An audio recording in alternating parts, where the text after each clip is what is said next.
In this video, we are going to talk about Saturn into the sign of Gemini through the nakshatras of Mrigashira, Ardra and Punarvasu and Padas and more. If you want to know more about this, so keep watching.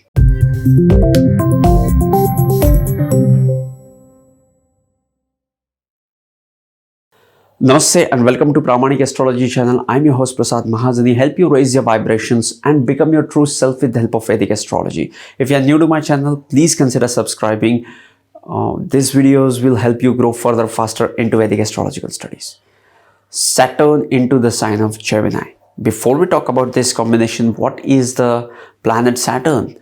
We have made a separate video on the planet Saturn, but let's quickly summarize the significations of the Saturn. The first thing which comes to my mind when I think of Saturn is negativity. Yes, Saturn is a negative planet. It brings out your insecurities. It brings out your insecurities, your fears, and all that you are scared of. It will make you work on your weaknesses. It will make you work on your fears, and it will make you succeed in life. What? Saturn is the planet of misery and difficulties and obstacles and all the negativity, right? Yes, but all this for your highest good and greatest growth. When you have Saturn and when you work on your fears, you become fearless. You have a habit of constantly working towards achieving your goals. And this is the first step towards your success. So Saturn is also the planet of success. Saturn also signifies your intelligence. Saturn, no matter what significations you attach to it, be it negative or it is restriction or all that, but Saturn is an intelligent planet. That's why it gets exalted into the airy sign of Libra, and it rules another airy sign of Aquarius. And now we are talking about one of the airy sign of Gemini. Saturn does great job into the signs of air element because Saturn feels connected with the air element for its intelligence. Saturn is also an analytical planet. Saturn has great analytical skills. Saturn has a distrust about everybody. Because of the security paradigm or because of the insecurities, Saturn does not believe in anybody.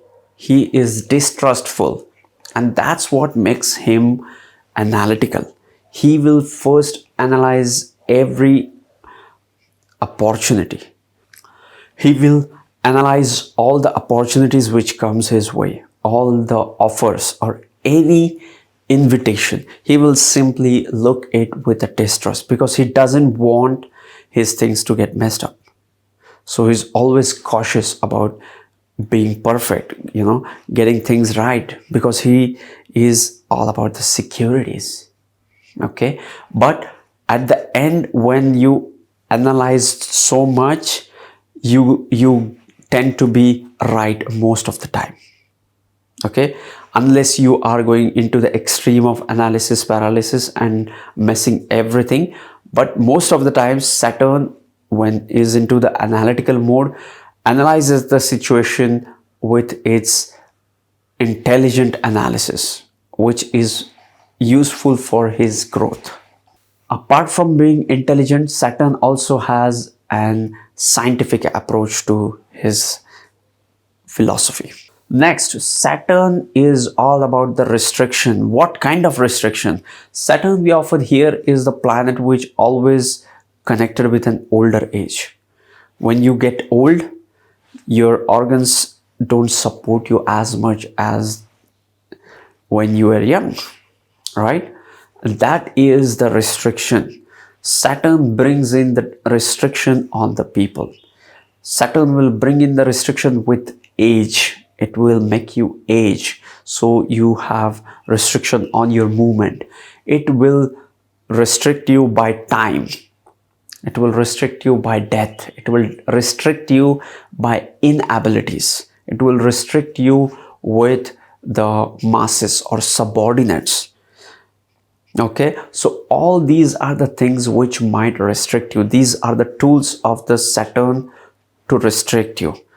Saturn is the planet of death, longevity, inabilities. Saturn is the planet of subordinates. Saturn is the planet of masses.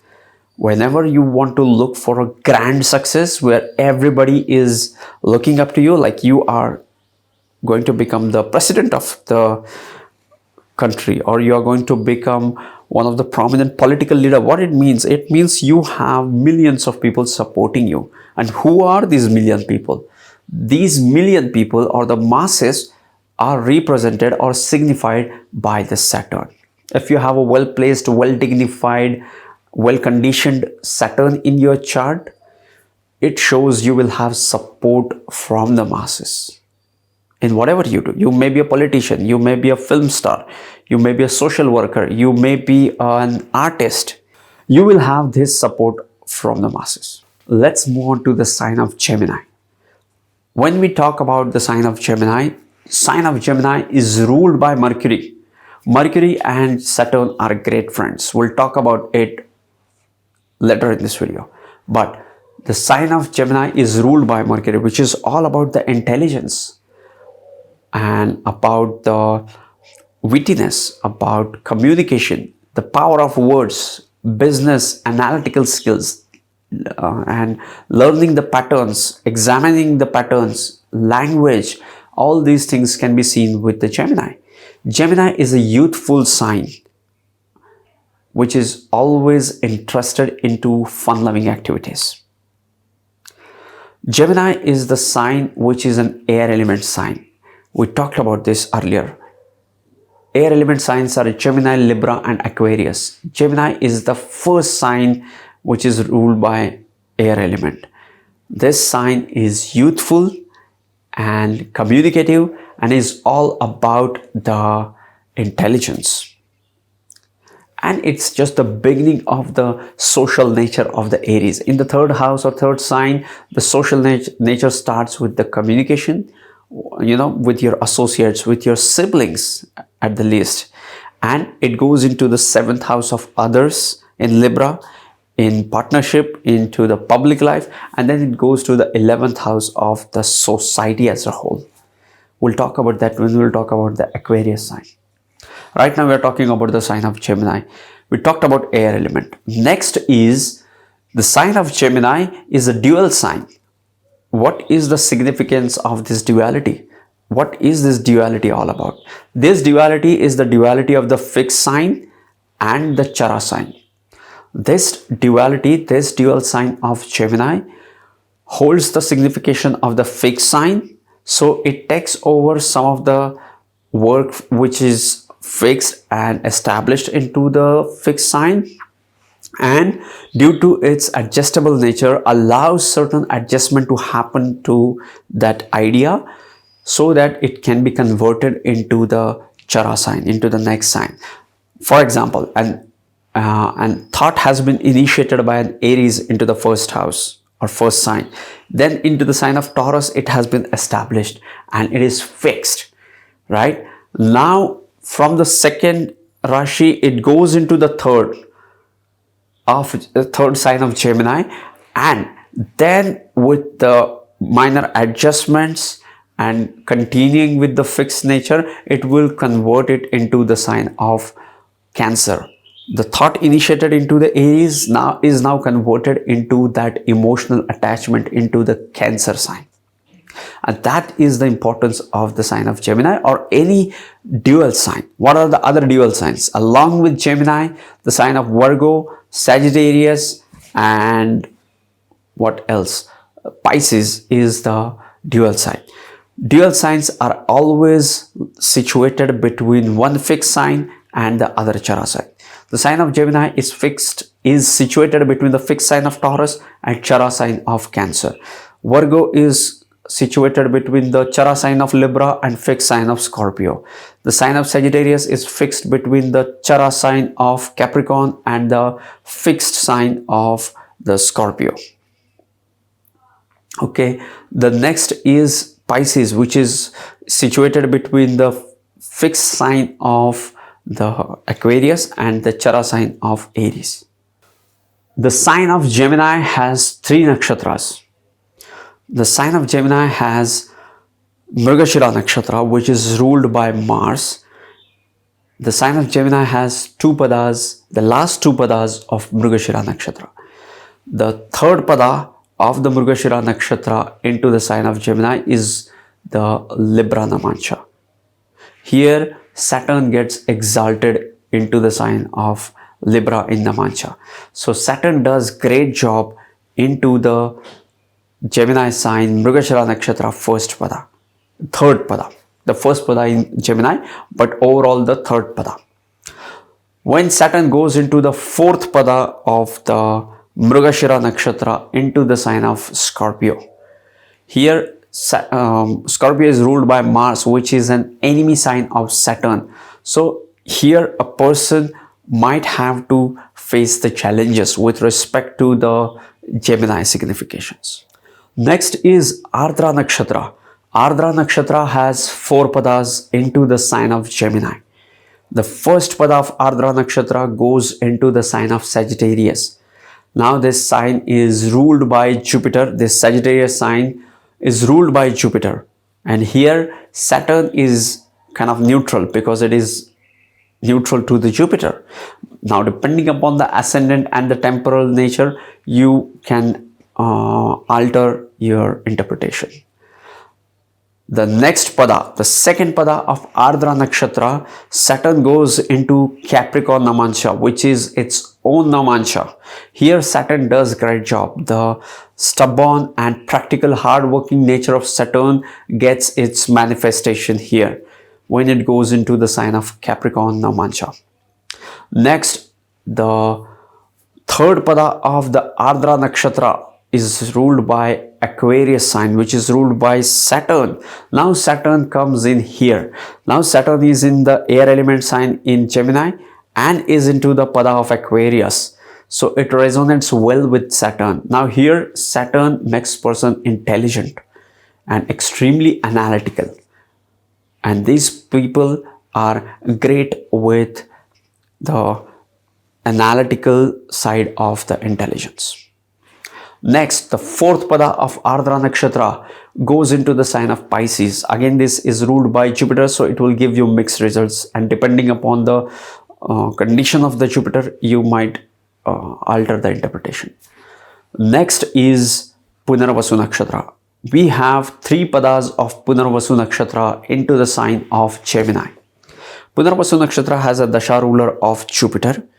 Now the Saturn goes into the first pada of the Punarvasu nakshatra. Now the sign ruler is Gemini, is Mercury. The dasha ruler of the nakshatra Punarvasu is Jupiter, and the pada ruler is Mars. Now here Saturn gets debilitated into the sign of Aries Namancha. So you have to look for the condition of Mars and see if you are getting the cancellation. The first thing you have to do. Okay, and even after cancellation, this is debilitated, then you have to look for the effects of debilitation for this depending upon the houses it rules in your D1 and D9 chart. Next is the second pada of Punarvasu nakshatra. Second pada of Punarvasu nakshatra is ruled by Taurus, which is ruled by Venus and is a great friend of Saturn. So Saturn will give great results with respect to wealth in this pada. Okay, and depending upon the Lord Venus condition and placement, things will change.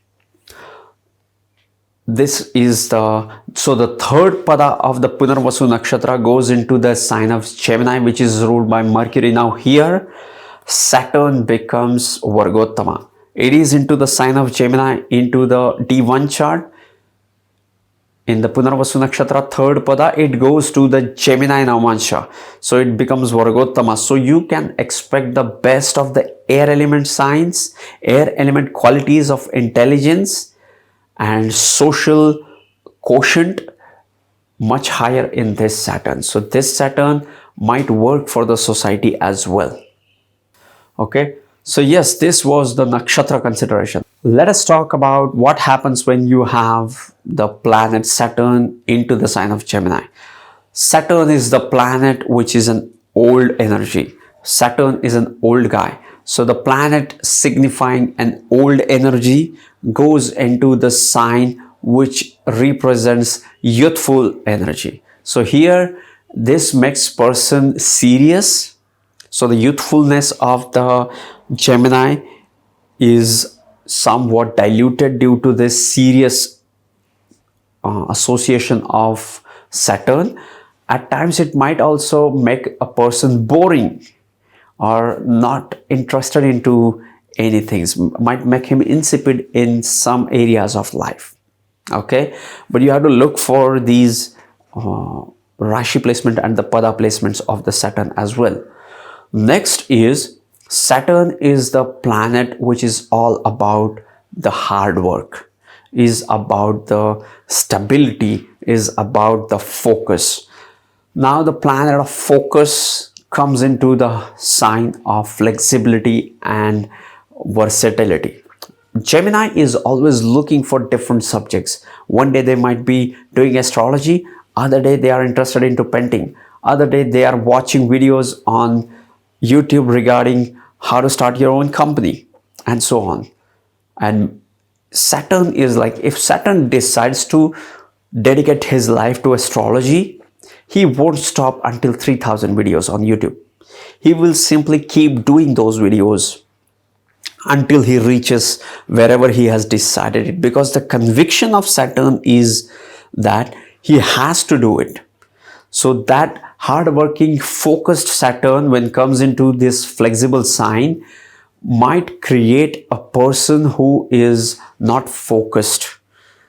There may be issues with the focus of the person. These people have to focus on things they want to achieve in life. We all do, but specifically for these people, they have to be, focus on their aims and what they want to achieve in life. The planet of intelligence comes into the sign of intelligence. So Saturn loves to be into this intelligent sign of Gemini. We already talked about the Gemini sign as being intelligent and element sign. So Saturn feels at home for the intelligent signification of the Saturn, of the Gemini. And it feels comfortable and express himself better through this manifestation. Okay. Now, Saturn is the planet which is an old guy. So he is not an youthful energy. So he is not interested into networking and not interested into any kind of friendships. So the planet of working hard, working alone, and working for the longer durations comes into the sign of the Mercury, which is all about networking, which is all about the friendships, which is all about creating meaningful business contacts as well. Okay, and Saturn does not feel comfortable here because Saturn gets insecure with any foreign element, with any other element which he is not comfortable with. An other person, an other energy, other job, other person, anything which is outside his comfort zone or securities will make him, uncomfortable. Mercury is extremely opposite in a way to Saturn, because Mercury will go and connect with anybody. They are the masters of connection. They can simply go and connect with anybody and, create a business out of that connection for their highest good and greatest growth. So yes, this was Saturn into the sign of Gemini, as much as I could hold, grasp and share with you guys. So if you are new to Vedic astrology, these two videos on your screen, go and watch them. These videos will help you go further, faster into Vedic astrology, sending you tons of positive energies, sending you high vibrations. See you in the next videos. Love and peace.